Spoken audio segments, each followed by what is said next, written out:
Alhamdulillah nahmaduhu wa nasta'inuhu wa nastaghfiruh wa na'udzu billahi min shururi anfusina wa min sayyiati a'malina man yahdihillahu fala mudilla lahu wa man yudlil fala hadiya lahu asyhadu an la ilaha illallah wahdahu la syarika lahu wa asyhadu anna Muhammadan abduhu wa rasuluh. Allahumma shalli wa sallim ala sayyidina Muhammad wa ala alihi wa sahbihi ajmain, amma ba'd. Wa ya al-hadirun rahimakumullah, usikum wa nafsa bi taqwallah wa ta'ati la'allakum turhamun. Qala Allah subhanahu wa ta'ala fil Qur'anil Karim, a'udzu billahi minasy syaithanir rajim. Bismillahirrahmanirrahim. Qul inna salati wa nusuki wa mahyaya wa mamati lillahi rabbil alamin. Shadaqallahul adzim. Jamaah Jumat yang sama-sama dimuliakan, dirahmati dan diberkati oleh Allah Subhanahu wa taala. Marilah senantiasa memuji Allah Subhanahu wa taala sebagai wujud penghambaan diri kita ke hadirat Allah Subhanahu wa taala.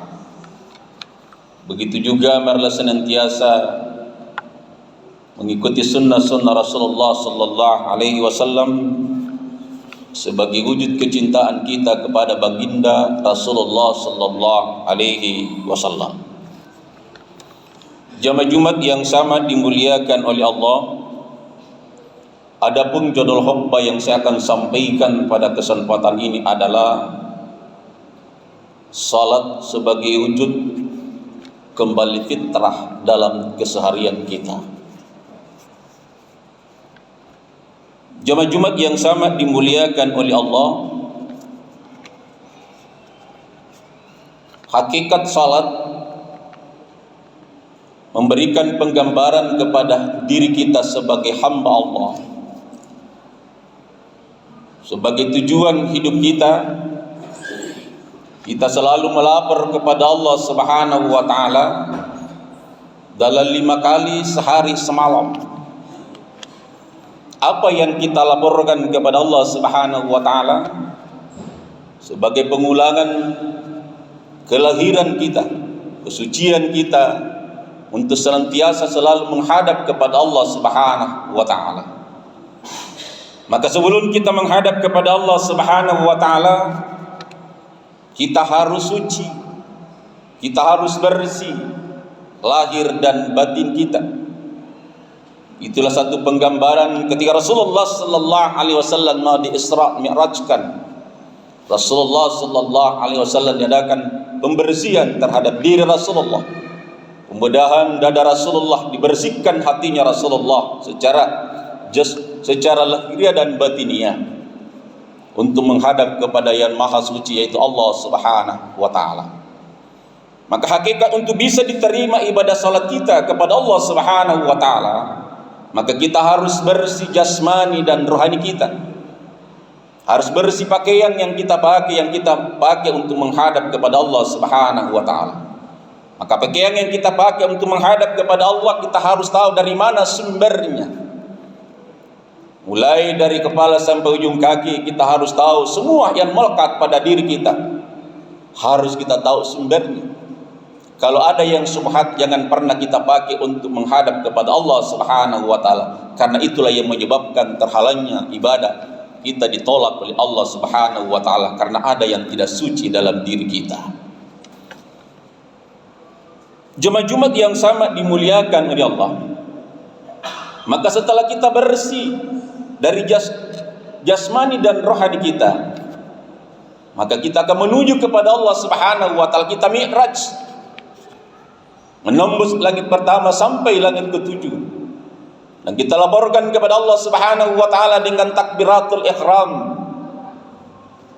Kenapa dikatakan takbiratul ihram? Kenapa ada takbir yang diharamkan? bukan diharamkan kita takbir ketika takbiratul ihram. Haram hukumnya kita mengingat selain Allah Subhanahu wa taala. Dan setelah kita menghadap kepada Allah Subhanahu wa taala, seperti ayat yang saya bacakan tadi dalam surah Al-An'am ayat 163. Qul inna sholati wa nusuki wa mahyaya wa mamati lillahi rabbil alamin. Katakanlah, sesungguhnya salatku, ibadahku, hidupku dan matiku hanya untuk Allah semata. Itulah tujuan hidup kita, bahwa diciptakannya jin dan manusia. Wa ma khalaqtul jinna wal insa illa liya'budun. Tidaklah kujadikan jin dan manusia hanya untuk liya'budu, menyembah kepada Allah Subhanahu wa taala. Lantas kalau ada jin, ada manusia yang melata di buminya Allah Subhanahu wa taala, dia tidak menyembah kepada Allah Subhanahu wa taala, maka itulah yang diberikan gelar oleh Allah Subhanahu wa taala asfala safilin, dikembalikan kepada tempat yang paling hina asfala safilin. Illa alladziina aamanu wa 'amilus shalihat, kecuali orang-orang yang beriman dan mengerjakan amal saleh. Jemaah Jumat yang sama dimuliakan oleh Allah. Inilah salah satu penggambaran tentang selalu kembali fitrah kepada Allah Subhanahu wa taala. Dan setelah kita melaporkan, kita mendirikan, melaksanakan salat, kita membaca ulumul Quran, surah Al-Fatihah, dan setelah itu dilanjutkan dengan ruku, sujud, dan tahiyat. Apa makna? Ada 3 yang harus kita jaga di dalam salat ketika takbiratul ihram. Dan yang kedua, ketika membaca surah Al-Fatihah, jangan pernah kita membaca surah Al-Fatihah dalam keadaan terburu-buru, karena ini adalah satu gambaran dialog antara hamba dengan Allah Subhanahu wa taala. Terkhusus ketika membaca iyyaka na'budu wa iyyaka nasta'in, hanya Engkau yang kami sembah dan hanya Engkau kami mohon pertolongan. Yang disembah hanya kepada Allah, mohon pertolongan hanya kembali kepada Allah Subhanahu wa taala. Dan yang ketiga yang harus kita jaga di dalam salat ketika transaksi antara hamba dengan Allah, terkhusus ketika kita membaca asyhadu an la ilaha illallah wa asyhadu anna Muhammadar Rasulullah.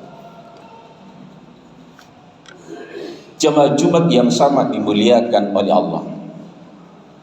Inilah awal untuk selalu kembali fitrah. Dan setelah kita selesai melaksanakan salat, maka berguguranglah. Tidak ada dosa pada hamba Allah yang telah melaksanakan salat. Karena ketika dia mengambil air wudu, maka berguguranglah. Segala dosa panca inderanya digugurkan melalui dengan air wudu.